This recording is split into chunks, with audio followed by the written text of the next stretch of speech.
नमस्कार honourable PM sir. नमस्कार। मेरा नाम एन पल्लवी है। मैं 9वीं कक्षा पढ़ रही हूँ।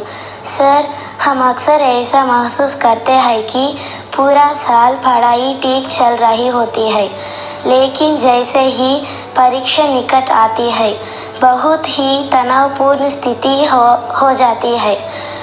कृपया इसके लिए कोई उपाय बताइए सर।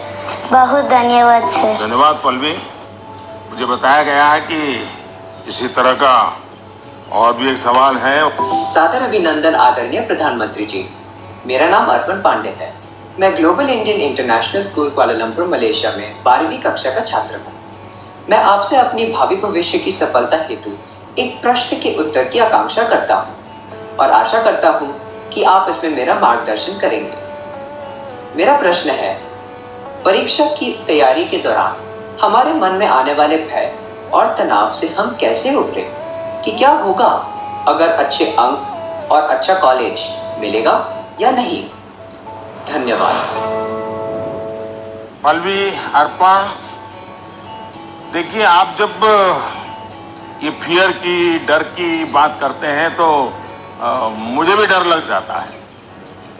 अरे ऐसी कौन सी बात है जिसके लिए डरना चाहिए? क्या पहली बार एग्जाम देने जा रहे हो क्या पहले कभी एग्जाम दी नहीं? क्या आपको मालूम नहीं था कि मार्च महीने, अप्रैल महीने में एग्जाम आती है? सब पता है, पहले से पता है, साल भर पहले से पता है। अचानक तो नहीं आया है। और जो अचानक नहीं आया है,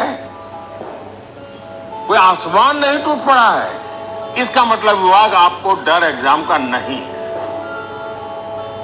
आपको डर किसी और का है। और वो क्या है?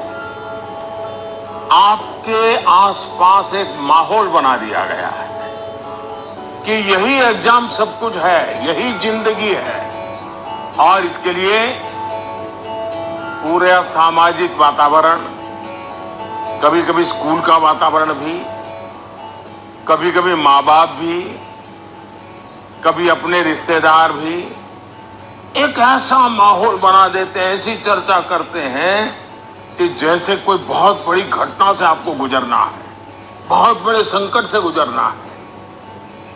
मैं उन सब से कहना चाहूंगा, खास करके मैं पेरेंट्स से कहना चाहता हूं, आपने क्या करके रख दिया है? मैं समझता हूं कि ये सबसे बड़ी गलती है। हम आवश्यकता से अधिक ओवर कॉन्शियस हो जाते हैं, हम थोड़े ज्यादा ही सोचने लग जाते हैं। और इसलिए मैं समझता हूं कि जिंदगी में ये कोई आखिरी मुकाम नहीं है। ये जिंदगी बहुत लंबी है, बहुत पड़ाव आते हैं। एक छोटा सा पड़ाव है। हमें दबाव नहीं बनाना चाहिए, चाहे टीचर हो, स्टूडेंट हो, परिवारजन हो, यार दोस्त हो। अगर बाहर का दबाव कम हो गया, खत्म हो गया, तो एग्जाम का दबाव कभी महसूस नहीं होगा। कॉन्फिडेंस फलेगा, फूलेगा, प्रेशर रिलीज हो जाएगा, डिक्रीज हो जाएगा। और बच्चों को घर में सहज, तनाव मुक्त जीना चाहिए। छोटी मोटी हल्की फुल्की बातें जो रोज करते थे वैसी करनी चाहिए। देखिए दोस्तों, पहले क्या होता था? पहले माँ बाप बच्चों के साथ ज्यादा इन्वॉल्व रहते थे और सहज भी रहते थे और कई विषयों पर इन्वॉल्व रहते थे। आज जो भी इन्वॉल्व रहते हैं वो ज्यादातर कैरियर, एग्जाम, पढ़ाई, किताब, सिलेबस, मैं उसको सिर्फ इन्वॉल्वमेंट नहीं मानता। और इससे इन्हें अपने बच्चों के असली सामर्थ्य का पता नहीं होता है। अगर माँ बाप ज्यादा इन्वॉल्व है तो बच्चों की रुचि, प्रकृति, प्रवृत्ति, इस सब को अच्छी तरह समझते हैं और जो कमियां हैं उन कमियों को समझ करके उसको भरने की कोशिश करते हैं। और उसके कारण बालक का कॉन्फिडेंस लेवल बढ़ता है, उसकी स्ट्रेंथ माँ बाप को पता है, उसकी वीकनेसेस माँ बाप को पता है। और उसके कारण माँ बाप समझते हैं कि ऐसे समय वीकनेसेस को बाजू में करो, स्ट्रेंथ को जितना बल दे सकते हो दो।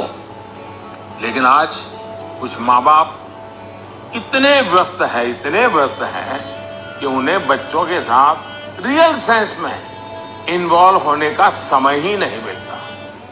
इसका परिणाम क्या होता है?